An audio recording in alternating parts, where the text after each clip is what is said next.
नमस्कार, मैं हूं आपके साथ अंकिता पाल और आप सभी का हमारे छत्तीसगढ़ में स्वागत है। रुक करते हैं खबरों की तरफ। छत्तीसगढ़ के मुख्यमंत्री विष्णुदेव साय दिल्ली प्रवास के बाद बीते देर शाम रायपुर पहुंचे हैं। मुख्यमंत्री साय ने मीडिया से रूबरू होते हुए बताया कि वहां इस दौरान अनेक बैठकें हुई हैं, जिसमें मुख्य बैठक नीति आयोग की हुई है और बैठक में प्रधानमंत्री के साथ शामिल होने का मौका मिला है। इस बैठक में अनेक राज्यों के मुख्यमंत्री, सांसद एवं सेना के प्रमुख वरिष्ठ अधिकारी भी शामिल हुए। इस बैठक में ऑपरेशन सिंदूर की सफलता के लिए बधाई भी दी गई है। नीति आयोग की बैठक में सीएम साय ने आपको बताते चलें कि छत्तीसगढ़ विजन प्रधानमंत्री के सामने रखा है। साल 2047 तक छत्तीसगढ़ को 75 लाख करोड़ रुपए का लक्ष्य रखा गया। प्रदेश के सुदूर बस्तर संभाग में नक्सलवाद के खिलाफ केंद्र और लड़ाई में भी सफलता पर प्रधानमंत्री ने खुशी जाहिर की। सीएम साय ने कहा कि उनके दिए हुए टारगेट के हिसाब से कार्य कर रहे हैं और ये जल्द से जल्द पूरा हो जाएगा। ऐसे कई अन्य मुद्दों पर प्रदेश के मुखिया ने अपनी बैठक की जानकारी पत्रकारों के साथ में साझा की।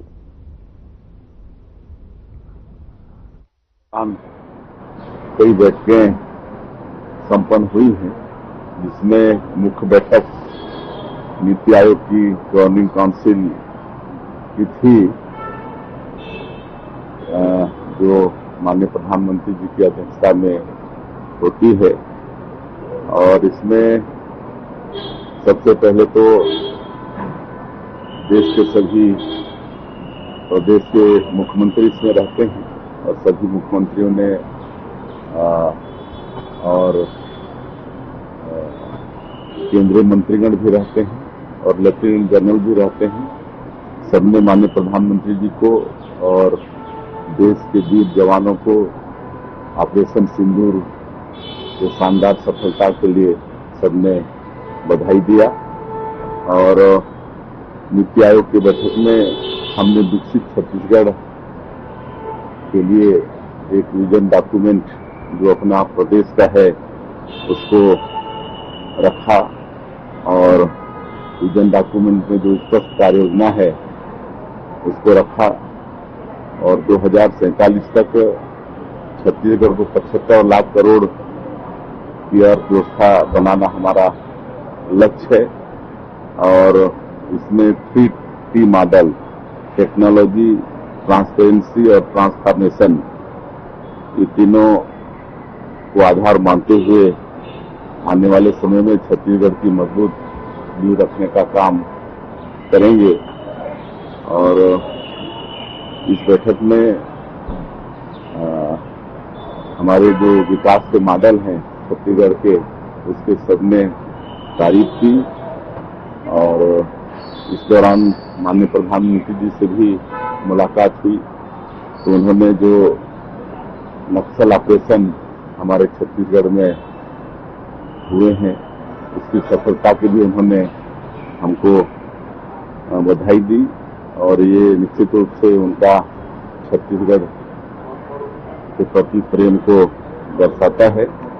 और दूसरे दिन मुख्यमंत्री परिषद का बैठक हुआ, जिसमें जो एनडीए शासित प्रदेश के मुख्यमंत्री हैं उनका बैठक संपन्न हुआ। इसमें जो बेस्ट प्रैक्टिसेस होते हैं, प्रदेशों में जो नवाचार होते हैं उसको हम लोग शेयर करते हैं और जो अच्छे प्रैक्टिसेस होते हैं उसको दूसरे प्रदेश भी अडॉप्ट करते हैं। तो ये बैठक में मुख्य रूप से रहता है। और इस बैठक में हमने जो बस्तर ओलंपिक और बस्तर पंदुम का सफल आयोजन किया उस क्षेत्र के लोगों को विकास से जोड़ने के लिए, तो मुख्यमंत्री कॉन्क्लेव में ये बात हमने रखा।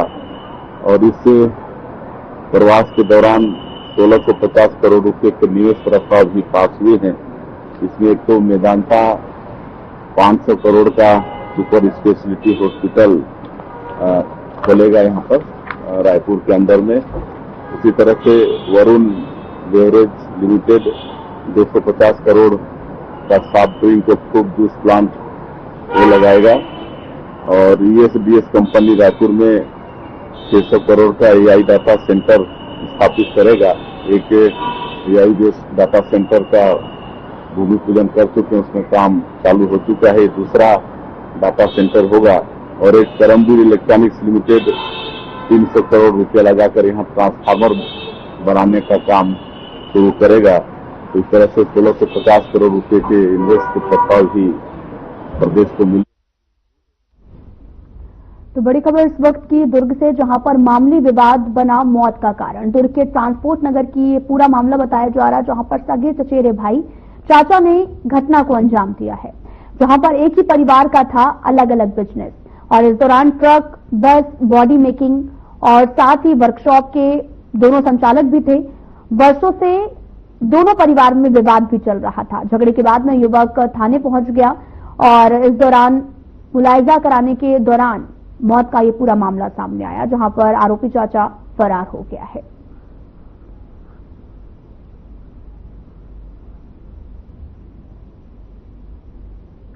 नगर निगम कार्यालय से आधा किलोमीटर दूर वार्ड नंबर 44 में पेयजल के संकट से जूझ रहा है। वार्ड के निवासियों के अनुसार पिछले 2 सालों से खासकर गर्मी के समय में घर में लगे नल में पानी नहीं आता है। वहीं आपको ये भी बताते चलें कि क्षेत्र के टैंकर मुक्त कराने के जितने भी दावे किए हैं अब तक पूरी तरीके से फेल नजर आ रहे हैं। देखिए इस रिपोर्ट में।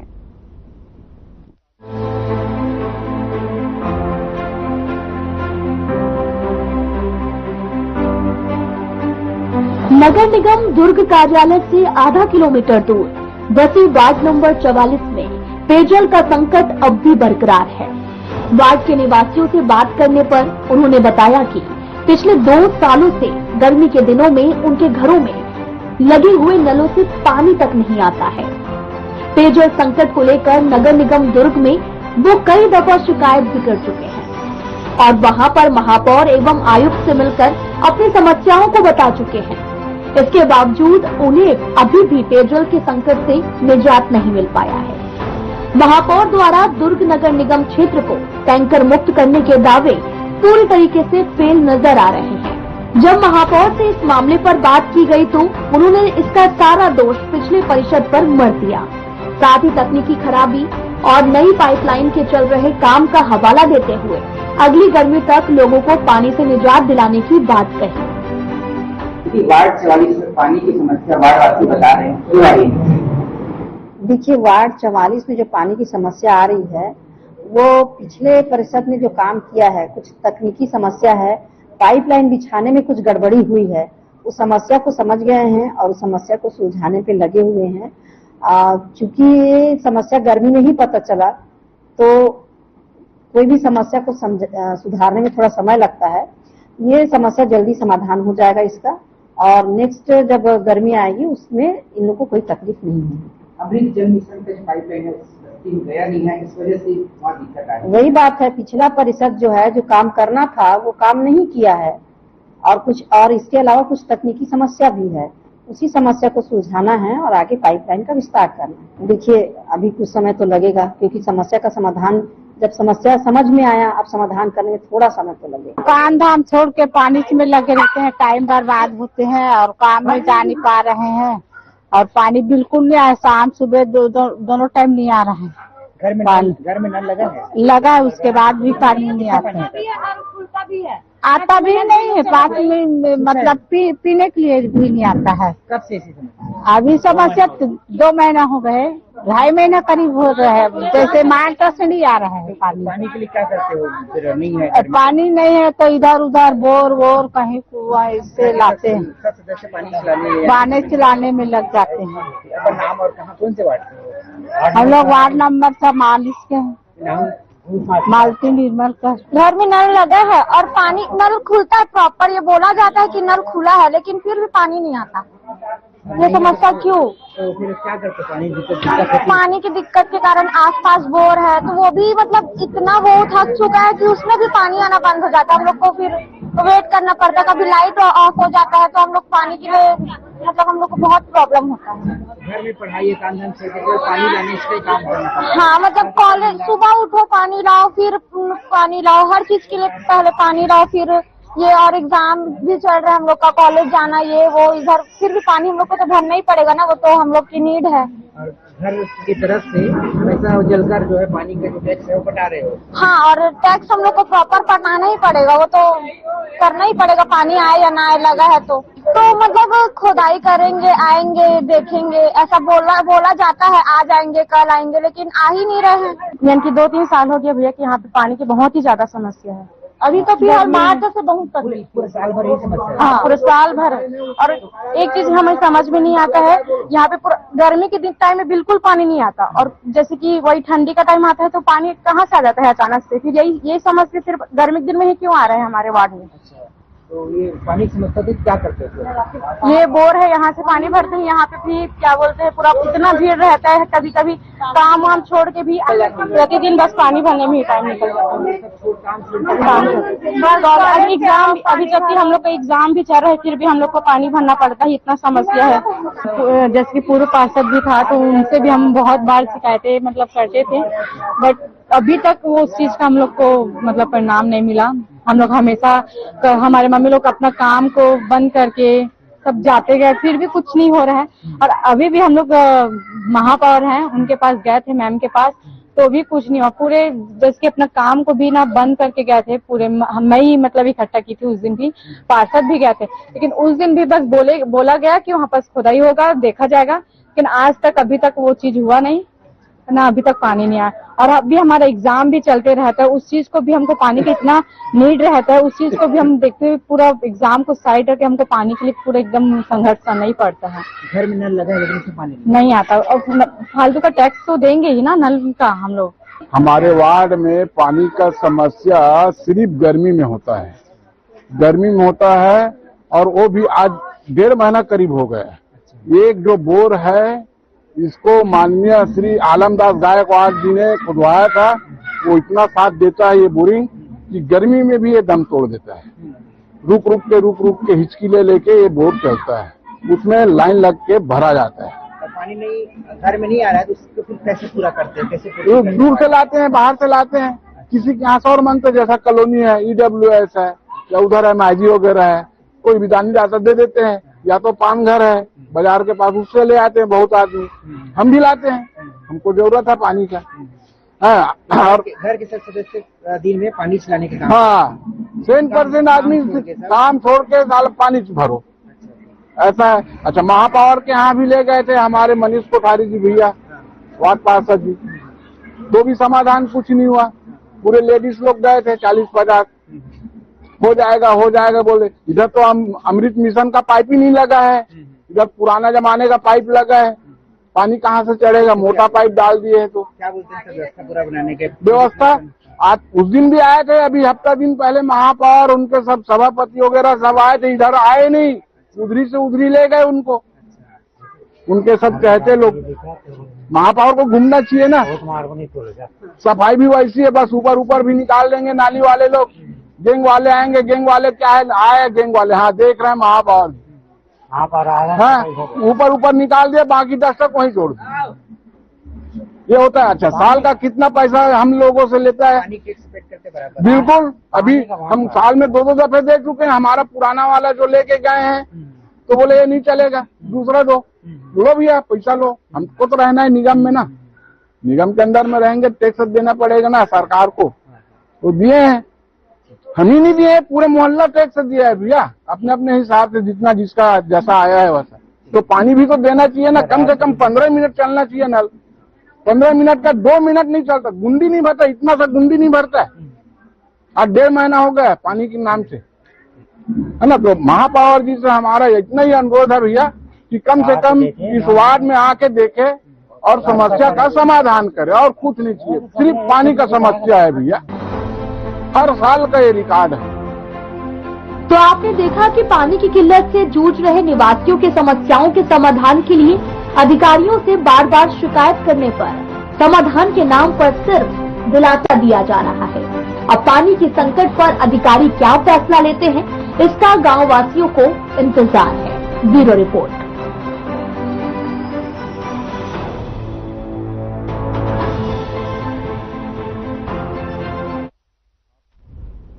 हर साल की तरह इस साल भी शहर के रानी सागर तट पर स्थित श्री शनिदेव धाम मंदिर में 2 दिवसीय शनिदेव जन्मोत्सव का भव्य कार्यक्रम आयोजन किया जा रहा है। 2 दिवसीय इस कार्यक्रम के प्रथम दिन 26 मई की संध्या शनिदेव धाम मंदिर और पूरे रानी सागर तट की पचरियों पर 1 लाख मिट्टी के दियों से रोशनी की गई है। और इस वर्ष दीपोत्सव की थीम जो है वो ऑपरेशन सिंदूर के नाम समर्पित होगी। दीपोत्सव की शुरुआत शाम 7 बजे से होगी। साथ ही भव्य आतिशबाजी का कार्यक्रम भी संपन्न होगा।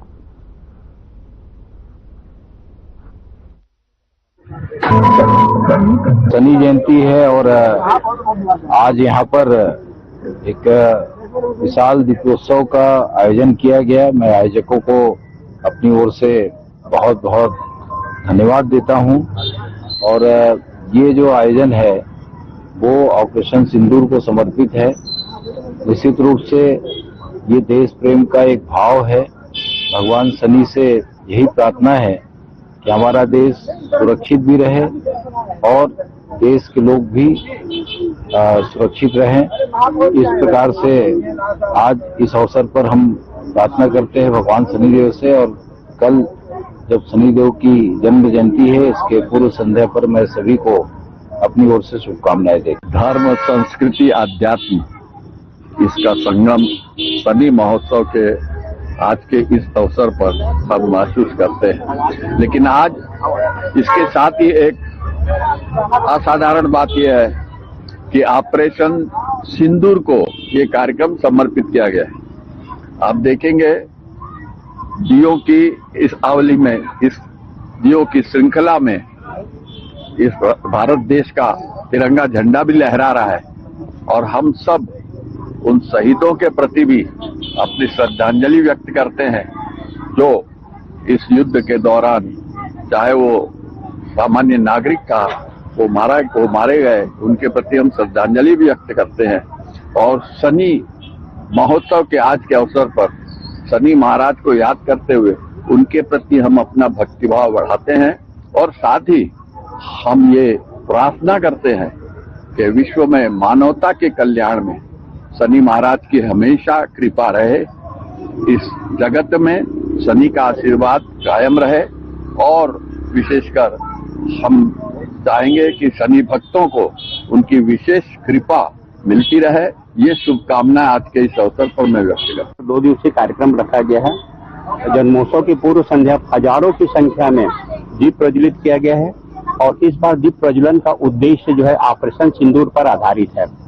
ऑपरेशन सिंदूर जहां आतंकवादियों और पाकिस्तान के द्वारा धर्म पूछ करके जिस तरीके से उनके पतिदेव की, आज देखिए वट सावित्री भी है, भारत की भारतीय महिलाएं यमराज से भी भिड़ जाती है अपने पति के लिए। आज उसको धर्म पूछ करके इनके पतियों को जिस तरीके से, हमारे बहनों के पति को जिस तरीके से मारा गया था, वो सिंदूर अब एक प्रकार से जो है एक विकराल रूप लेकर के बारूद बन करके पाकिस्तान के छाती पे धसा और उनके कई एयरबेस को उड़ा दिया गया। ये एक भारतीय नारी की शक्ति है ये। और समझ जाए पाकिस्तान दोबारा देखने की कोशिश न करे। अगर उसकी जरा बहुत भी नियत अगर बिगड़ी, इस बार पाकिस्तान भारत के नक्शे से चला जाएगा। और ये बात हमारी हिंद की सेना ने प्रकट बता चुका है। उस हिंद की सेना के इस अदम्य साहस, शौर्य और पराक्रम को सम्मान देने के लिए आज ये दीपोत्सव का और भव्य आतिशबाजी का जो है नजारा आपने देखा, आयोजन किया गया था। आप देखोगे जिस तरीके से जो आतिशबाजी हुई है, हमारी खुशी का इजहार का प्रतीक है। हमारे पास शब्द नहीं है हमारी हिंद की सेना को हम अपनी कृतज्ञता कैसे व्यक्त करें। उसके सम्मान में एक छोटा सा कार्यक्रम था और संस्कारधानी वासी इसमें बढ़ चढ़ के हिस्सा लिए। मैं समस्त संस्कारधानी वासियों को इस अवसर पर उनको शुभकामनाएं देता हूं। साथ ही निवेदन करता हूं कि कल जो है जन्मोत्सव के उपलक्ष्य में महाआरती है और तत्पश्चात जो है भंडारा का आयोजन किया गया है। आप अधिक से अधिक संख्या में उपस्थित हुए। सामने जो भी कलाकृति राजनाथ गांव के आंगनबाड़ी में जो सामग्री वितरण किया गया है उसमें कुछ सामग्री एक्सपायरी के करीब है और जो सामग्री भेजी गई है वो घटिया क्वालिटी की बताई जा रही है। दुर्ग के कोई ठेकेदार के द्वारा पूरे आंगनबाड़ी में सप्लाई की जाती है। जो सामान भेजा गया है वो 1 साल चलना है। दुर्ग के सप्लायर ने जो सामान भेजा है उसकी एक्सपायरी मई 2025 की है। सबसे आश्चर्यचकित कर देने वाली बात तो ये है कि डिटर्जेंट पाउडर जो है उसमें झाग ही नहीं है, वह पूरा मटमैला है। अब सवाल ये भी उठता है कि डिटर्जेंट से कैसे साफ सफाई की जाए। आंगनबाड़ी केंद्र में छोटे छोटे बच्चे हैं जहां साफ सफाई अच्छी तरह से होनी चाहिए।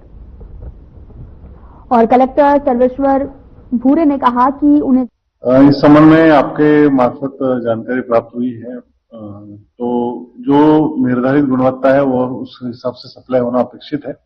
इसका परीक्षण किया जाएगा और डेफिनेटली अगर ऐसा किसी भी प्रकार से सप्लाई हुआ है तो उसका रिप्लेसमेंट भी किया जाएगा और करवाया जाएगा। इसके अलावा भी कई जगह अभी तक सामान पहुंचे नहीं है और सामानों की संख्या भी काफी कम है।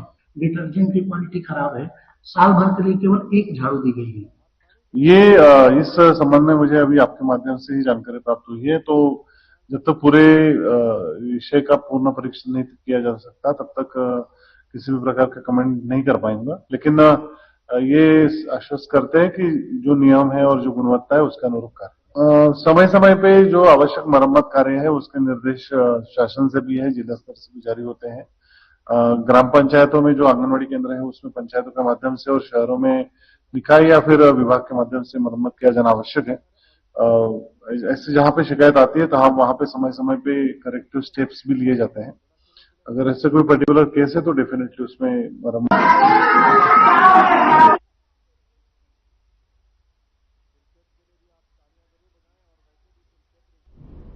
छत्तीसगढ़ में हो रही लगातार गौ तस्करी और गौ माता पर हो रहे लगातार हमले के विरोध 8 सूत्रीय मांगों को लेकर जिला मुख्यालय पहुंचकर गौ सेवकों ने ज्ञापन दिया है। गौ माता की रक्षा के लिए गौ सेवक उमेश बिसेन ने कुम्हारी से लेकर दुर्ग जिला मुख्यालय तक दंडवत यात्रा शुरू की, जो जिला मुख्यालय में समाप्त हुई है, जहां गांव सेवकों ने भी मिलकर कलेक्टर के नाम पर ज्ञापन दिया है। गौरक्षा हेतु मांग की, साथ ही गौ माता को राज्य माता का दर्जा दिए जाने की अपील भी की है।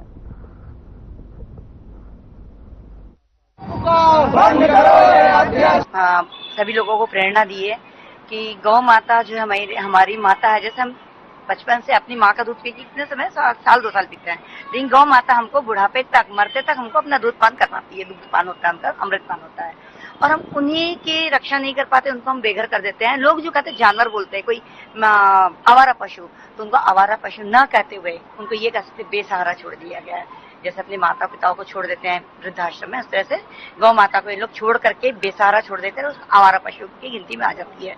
तो मैं सबसे ये प्रार्थना करूंगी कोई आवारा पशु न कहे और बेसहारा न छोड़े।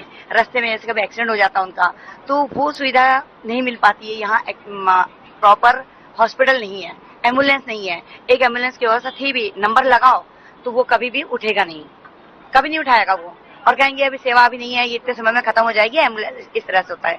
और एक दूसरी व्यवस्था है, नंबर है जिसमें कि गौ माता को पकड़ने के लिए कि आओ यहाँ बहुत सारी गौ माता है, रास्ते में भटक उठा के लेके जाओ, वो तुरंत आते हैं, एकदम बहुत अच्छे से कार्य करते हैं।